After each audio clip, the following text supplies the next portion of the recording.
Hello again. My name is Professor Phil Newton. I'm a neuroscientist and an educator. And welcome to this short video, which is going to expand a fundamental principle of how humans learn. That principle is that learning is a cumulative process. Every new thing that we learn is built upon and dependent upon the things that we have learned before, our prior knowledge. The reason we're making a video about this is in part because it is often misunderstood. One of the things that is often misunderstood is the importance of foundational knowledge for critical thinking, i.e. the cumulative process requires that we learn the basic stuff before we go on to do the higher order stuff, the critical thinking. This misunderstanding has implications for assessment in the age of generative AI, and that's really the basis for why we're making this video and the detail that we'll cover in it. Before we do that, we're going to take a further step back and just talk about why is critical thinking important at all? One of the main aims of higher education is to support people to become independent critical thinkers. That's where the higher comes from in higher education. There are lots of views about why higher education is important. Some people view higher education as a route to a graduate level job. Other people view higher education more broadly as an important part of a functioning democracy. In both cases, independent critical thinking is really important. If you want a graduate level job, those by definition often include a requirement to be an independent critical thinker. In a functioning democracy, we want people to be able to think for themselves, to take the information that's presented to them and think about it in a critical way, independent of being told what to think about it. Both of these are more important than ever in the age of generative AI because all of the world's information, all of the world's facts are at our fingertips. We want people to be able to think independently and critically about that information. There are many ways in which we can organize and structure learning and assessment in higher education, and often we use tools that look something like this. This should be familiar to anyone who's worked in education for any length of time. It's called Bloom's taxonomy, and it comes from a long report written by Benjamin Bloom and others in the mid-1950s. Nowadays, that long report is often reduced to a collection of verbs that are used to write learning outcomes.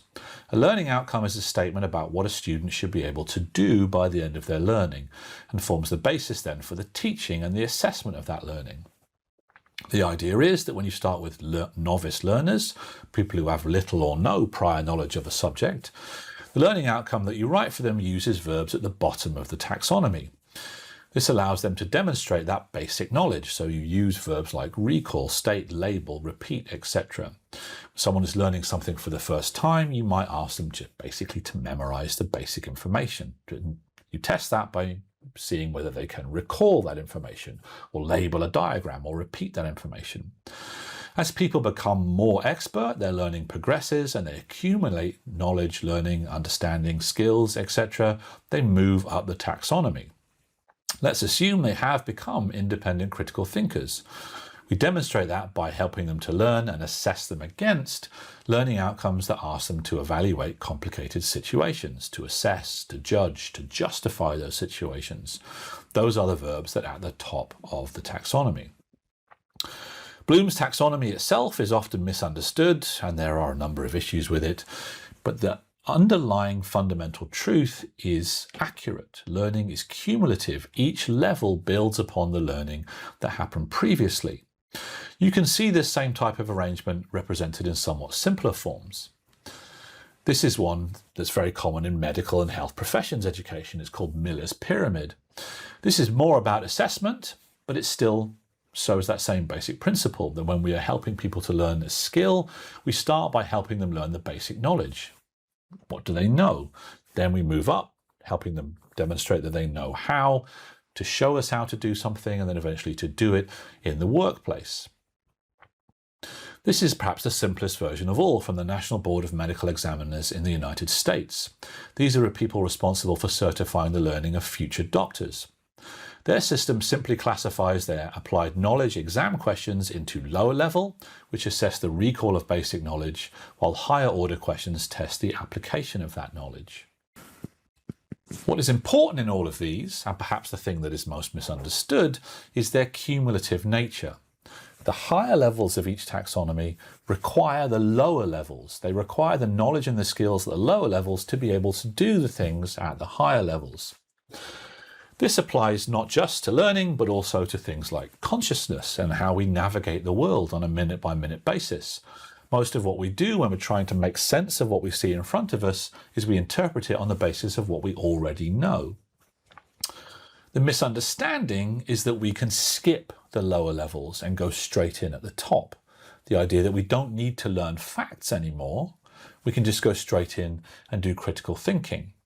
This misunderstanding is very common and it seems intuitive. All the world's factual knowledge is available in our pockets, at our fingertips. However, we can't skip those levels and go straight in, as I just said. What I'm going to do is show you a couple of examples that hopefully illustrate the problems of trying to skip the lower levels and go straight in at the top. The examples I'm going to use are very simplistic, and that's deliberate. I want the examples to be accessible to everyone. So we're going to use a basic example from arithmetic, and then we're going to use an example from the basic learning of language. The principles, though, apply to learning of any topic, no matter how complicated. Once we've done the examples, we'll then come back to talk about them in a bit more detail and explain how this might be misunderstood in an existentially challenging way. Okay, so here is the first example. I'm going to show you a question on the screen. I want you to say the answer to the question to yourself as soon as you know what it is. If you're on the bus, maybe whisper it quietly to yourself. If not, if you're by yourself, say it out loud, but I want you to say it as soon as you know the answer. Okay? All right, here's the first question. What is 9 times 9? Now you know straight away that 9 times 9 is 81, right? Let me ask you a related question. What is 17 times 17? Now don't give up on me. Have a go at thinking about what the answer is. Now for most of us, we can answer the first question instantly, but the second one takes us some time. If I asked you what 10 times 10 is, you could tell me straight away it's 100. If I asked you what 12 times 12 is, you could probably tell me straight away this is 144. But if I ask you what 13 times 13 is, we struggle a bit. The same with 17 times 17. You might have come up with an answer, but on the basis of having done this now a number of times, my guess is it might have taken you a little while, certainly longer than it took you to come up with the 9 times 9. Now, the reason for this on the surface is very simple. As kids, we probably learned the 12 times table and the 9 times table. We have these in our long-term memory. They are foundational knowledge. We have already learned them. So we can retrieve them instantly. Most of us have not learned the 17 times table or the 13 times table. So when I asked you to do the calculation of 17 times 17 in your head, many of us do something like this. We can't do 17 times 17 straight away. We don't have that times table. So what we do is we take the first 17 and we break it into a 10 and a 7. And we take the second 17 and we break it into a 10 and a 7. And then we do 10 times 7, 10 times 10, 7 times 10, 7 times 7. We have 4 numbers and we can add those 4 numbers together, maybe in our head, to get a fifth number, which is 289. The answer itself is not what's important. What's important is the process. The process illustrates this cumulative principle in 2 ways. You are able to do 17 times 17 in your head, given enough time and without somebody staring down a camera at you, because you have learned the 7 times table and the 10 times table. 7 times 7 is, you know the answer. 10 times 10 is 100. You know the answer. You can do this instantly because it is in your foundational knowledge. Look at it a second way. If I ask you to multiply 12 times 12, you straight away tell me it's 144. You don't have to break each of the 12s into 3 and 4 or to 6 and 2. There's another really important principle here, which is that multiplying 17 times 17 in your head is, for most of us, quite hard. For some of us, it might even be too hard. 17 times 17, though, is not a complicated sum. If you look at the mathematical complexity of 17 times 17 versus 12 times 12, they're basically the same in terms of how difficult they are. One we can do instantly, the other one we can't, and we have to break it down. That's because of the limitations of human working memory. Basically, there's a limit to the amount of stuff that we can hold in our head at once, and that limit is really, really low. Most of what we do when we do sums like this, when we do any sort of complicated task or even a lot of simple tasks, is we retrieve our prior knowledge, our foundational knowledge, the things that we have learned before. Our ability to work in real time with new things on our head is very, very limited. That then leads us on to the next example.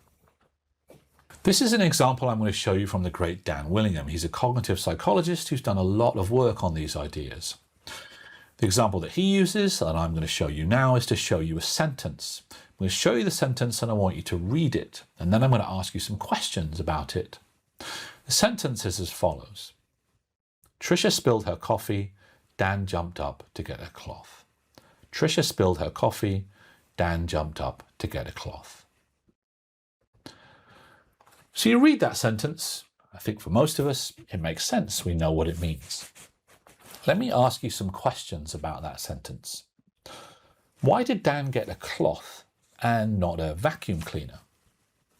Why did Dan jump up and not get up in a relaxed and casual way? Why didn't Dan just let the coffee spill? The answers to all those questions you probably know.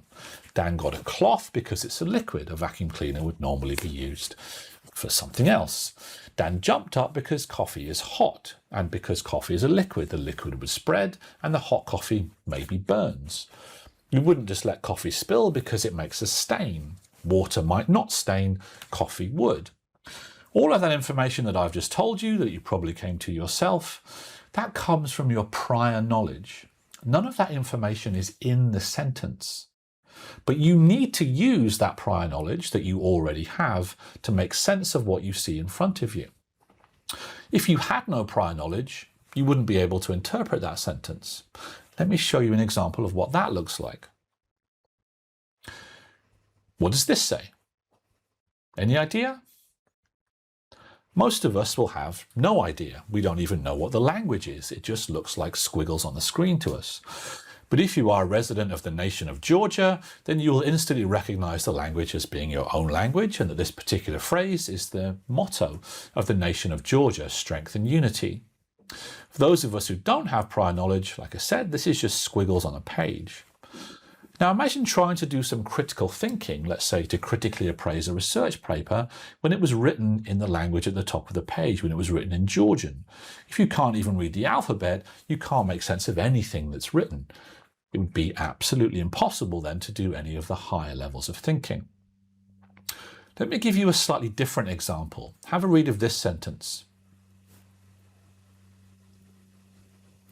Now this is a bit more complicated, but it's perhaps a little bit more realistic for most of us. There are some things in there that make a bit of sense. I'm going to guess for most of you, though, that the sentence itself doesn't mean anything. If the sentence does mean something to you, then my commiserations to you, because you have, like me, spent the last few years worrying about the future of the sport of rugby in Wales. Rugby is our national sport, and for the last few years, we haven't been doing so well. If you don't care about rugby, then this sentence probably means nothing to you. But you probably do still have some foundational knowledge.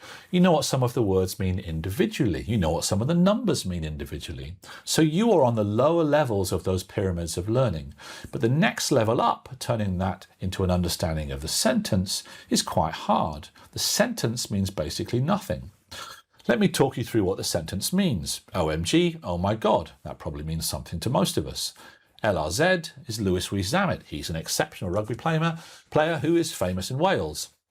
Bailed on means abandoned. The WRU, the Welsh Rugby Union, that's the organisation that organises and manages professional rugby union in Wales.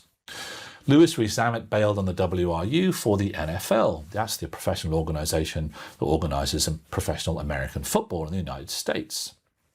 Cam Winnett was a player who played the same position as Lewis Rhys-Zammit, which was position number 15, and Cam Winnett replaced Lewis Rhys-Zammit in a rugby tournament that's called the Six Nations, 6N, a few years ago, when Lewis Rhys-Zammit went to try his hand at the American football and the National Football League. So, what you see in front of you is a text message that I got at around the time that this all happened. It made sense to me because I have a lot of that prior knowledge. If it doesn't mean anything to you, it's because you don't have that prior knowledge. And this is obviously a flippant example, but again, it illustrates the much more important principle. Imagine trying to undertake some critical thinking about, say, tactics in rugby or the implications of head injury in a sport when you have no concept of what the sport even is or how the rules and the positions and the players are all set up. It would be impossible. So that's just two examples. Let me put them in context and sketch out the more existential question that we face in the age of generative AI, particularly when it comes to assessment in higher education. This kind of prior knowledge in the examples that I just showed you, along with the jargon that accompanies it, is the language of the disciplines that I talked about. It's the basic language of arithmetic, it's the basic language of Georgian, it's the basic language of Welsh rugby. Esoteric jargon and the language are common to any type of discipline. Medicine has its own language and jargon, so does law, engineering, history, geography, philosophy. They each have their own vernacular and they each have their core foundational principles. If you want to be an independent critical thinker in any of those disciplines, you have to learn the basics, the language and the jargon. Now you might be thinking, well, this is 2026.